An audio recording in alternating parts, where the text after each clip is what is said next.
Guys, कौन सी commodity ने कितना रिटर्न दिया है लास्ट 6 मंथ्स में? अगर हम बात करते हैं गोल्ड की, तो गोल्ड का रिटर्न था कुछ 28% का, S&P 500 का कुछ 6% का, और सिल्वर का रिटर्न है कुछ 32% का। तो हम सबको पता है कि क्लियर विनर कौन है। Hello everybody, welcome back to Macro Cafe. मैं हूं आपका होस्ट आदित्य गुप्ता और आज हम फिर से बात करने वाले हैं सिल्वर की। काफी ज्यादा हमारे पास कमेंट्स आए, डीएम्स आए रिगार्डिंग कि सिल्वर के क्या प्राइसेस होंगे in the short term. Long term हमने अच्छे से कवर किया था इन आवर लेटेस्ट वीडियो, जिसमें हमने बात करी थी on the long term factors कि क्या वो फैक्टर्स हैं जिसकी वजह से demand for silver will increase in the coming future and जिसकी वजह से प्राइसेस भी इसके काफी ज्यादा ऊपर जाएंगे। पर आज हम बात करने वाले उन ऐसे शॉर्ट टर्म इंडिकेटर्स के बारे में जो अगर आपने आइडेंटिफाई कर लिए तो सच में ऐसा हो सकता है कि इस दिवाली चांदी वालों की चांदी हो जाए। तो शुरू करते हैं पहले ऐसे इंडिकेटर से, जो है न्यूयॉर्क के कमोडिटी एक्सचेंज के बारे में। न्यूयॉर्क के कॉमेक्स ने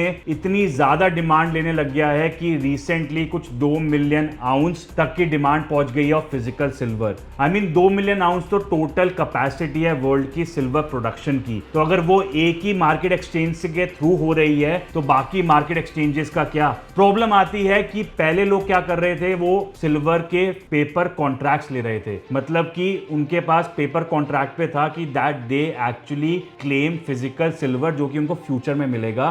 पर अब लोगों ने क्या बोला है कि बस बहुत हुआ, हमें फिजिकल सिल्वर अभी चाहिए। चाहे वो बड़ी बड़ी इंडस्ट्रीज हो, ईवी की हो, चाहे वो मोबाइल फोन्स की हो, या फिर वो आपके नॉर्मल इन्वेस्टर्स हो या स्पेक्यूलेटर्स हो जो कि मार्केट में शॉर्ट सेल कर रहे थे सिल्वर को। शॉर्ट सेलिंग पहले समझ लो कि होती क्या है, ताकि पूरी वीडियो में आपको आसानी रहे पूरी वीडियो समझने में।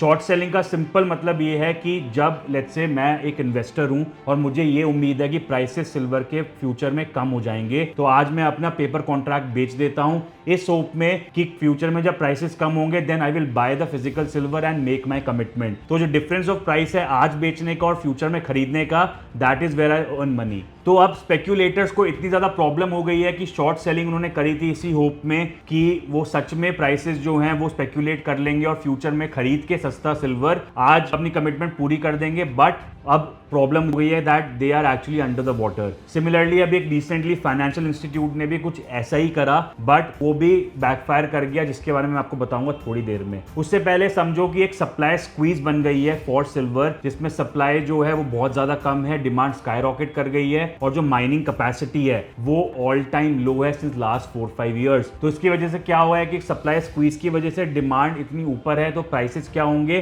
प्राइसेस और ज्यादा स्काई रॉकेट कर देंगे। अगर हम देखें इंडिया का रोल इसमें, इंडिया की प्रोडक्शन काफी ज्यादा कम है, बट हमारी कंजम्पशन जो है that is around 17% of the world consumption. हम कंज्यूम करते हैं silver as jewellery, as utensils, और हमारे इधर टेक हर्ब्स में भी काफी ज्यादा सिल्वर यूज होता है। तो अगर ओवरऑल शॉर्टेज है वर्ल्ड में तो इसका इंपैक्ट इंडिया के सिल्वर प्राइसेस पे भी जरूर पड़ेगा and the prices will only go up. अगर हम देखें ये सब चीजें समझ आपको आई हो तो आप समझते हैं कि लंदन में क्या हो रहा है। उधर के एक वॉल्ट में काफी बड़े क्राइसिस हो गए हैं। लंदन के पास एक ऐसा वॉल्ट है जिसमें स्टोर करा जाता है सिल्वर, और वो भी काफी ज्यादा हाई क्वांटिटी में, और जो मैनेज करता है LBMA, मतलब लंदन बुलियन मार्केट एसोसिएशन। तो अब प्रॉब्लम ये आई है कि इस वाले वॉल्ट में स्टोर करते हैं अपने फिजिकल सिल्वर बड़े बड़े बैंकर्स, गवर्नमेंट्स और बड़े बड़े इन्वेस्टर्स। पर इसमें टोटल फिजिकल सिल्वर जो है that has come down to the recorded level of 155 million ounces, मतलब हिस्ट्री में सबसे कम फिजिकल सिल्वर अभी प्रेजेंट है इस वाले वॉल्ट में। और प्रॉब्लम ये हो गई है कि जो लोग अब ये वाला सिल्वर डिमांड कर रहे हैं फिजिकल सिल्वर, बिकॉज उनके कॉन्ट्रैक्ट पूरे हो गए हैं या फिर उनको अपनी कमिटमेंट्स पूरी करनी है, तो ये लोग क्यू में खड़े हुए हैं LBMA के आगे, बट फिजिकल सिल्वर अवेलेबल ही नहीं है इनको देने के लिए। अगर अदर देन LBMA और भी ऐसी जगह होता है जिसमें प्राइवेट सिल्वर की डीलिंग्स होती है, जैसे आपके ओवर द काउंटर एक्सचेंजेस, उधर भी प्रॉब्लम यही है कि सप्लाई इतनी ज्यादा टाइट हो गई है और जिन लोगों की कमिटमेंट्स है, इन्वेस्टर की कमिटमेंट्स है that they have to give physical silver, तो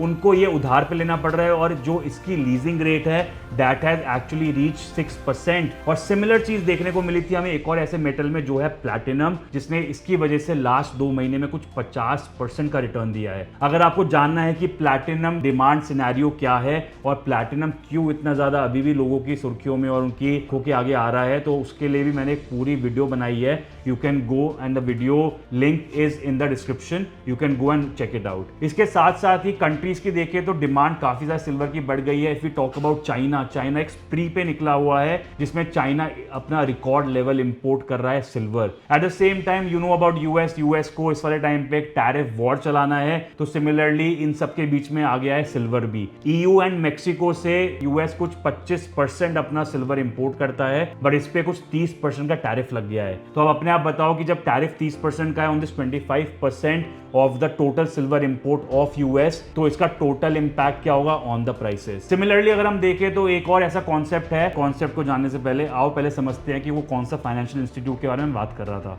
तो एक फाइनेंशियल इंस्टीट्यूट है जिसने अभी रिसेंटली क्या करा, in order to reduce the prices, अब प्राइसेस कंट्रोल करें, उन्होंने कुछ 483 मिलियन आउंसेस के सिल्वर कॉन्ट्रैक्ट्स मार्केट में बेच दिए, ये सोचते हुए कि इसकी वजह से प्राइस कंट्रोल हो जाएगा। बट व्हाट हैपेंड कि प्राइसेस और ज्यादा शूट अप कर गए। So now this institute is in the under water because now they will have to buy much expensive silver in order to make the commitments. So probably काफी लोग इसकी वजह से फायर होने वाले हैं। अदर देन दैट अगर हम बात करते हैं पेपर टू सिल्वर रेशियो, एक और ऐसे कॉन्सेप्ट के बारे में, उसका क्या मतलब है कि कितने लोग पेपर पे क्लेम करते हैं उस सिंगल आउंस ऑफ सिल्वर को। तो पेपर टू सिल्वर रेशियो वो बताता है, ये वाली रेशियो कुछ पहुंच गई है 400 तक। इसका मतलब क्या है, इसका मतलब है कि 400 लोग उस सिंगल आउंस ऑफ सिल्वर को क्लेम करते हैं जो फिजिकली अवेलेबल है। अब सोचो कि इनमें से कुछ परसेंट ऑफ इन्वेस्टर्स आ जाएं मार्केट में और फिजिकल सिल्वर को डिमांड करें, तो फिर जो अवेलेबल ही नहीं है तो उसकी वजह से प्राइसेस पे इसका क्या इंपैक्ट होगा। अगर आपको ये चीज़ें समझ में आ गई हो तो अब मैं आपको एंड में बताता हूँ कि सिल्वर जो है अभी भी काफ़ी ज़्यादा अंडर वैल्यूड है। अगर हम इसको कंपेयर करते हैं with your consumer price index या फिर फैमिली होम सेल से या फिर विद द स्टॉक मार्केट। अगर हम 1980s से देखें तो 40 सालों में जितना इन सारी चीज़ों में ग्रोथ आई है उतनी सिल्वर में नहीं आई। अगर सिल्वर और तेज़ी से बढ़ता है to be at par with these prices जो ऑलरेडी स्टॉक में हाउसिंग में हमें देखने को मिले हैं, तो सिल्वर कैन एक्चुअली रीच $400 पर आउंस, मतलब कुछ 30 से 40 हजार रुपए पर आउंस। मतलब इतनी ज्यादा अभी उसमें कैपेसिटी और कैपेबिलिटी है उस मेटल में जो अभी तक इतना ज्यादा इग्नोर्ड था। आपको क्या लगता है, आप मुझे कमेंट सेक्शन में बताओ कि इतना अंडर वैल्यूड और इतना इग्नोर्ड मेटल अब कैसा परफॉर्म कर रहा है, और क्या आप खरीदना चाहोगे दिवाली से पहले सिल्वर, ताकि हो सकता है आपकी असली में चांदी हो जाए। और अगर आपको वाली वीडियो पसंद आई हो so don't forget to like, subscribe and share and wait for much such great analysis that we do and we bring it to you through our channel. Till then, stay informed and thank you.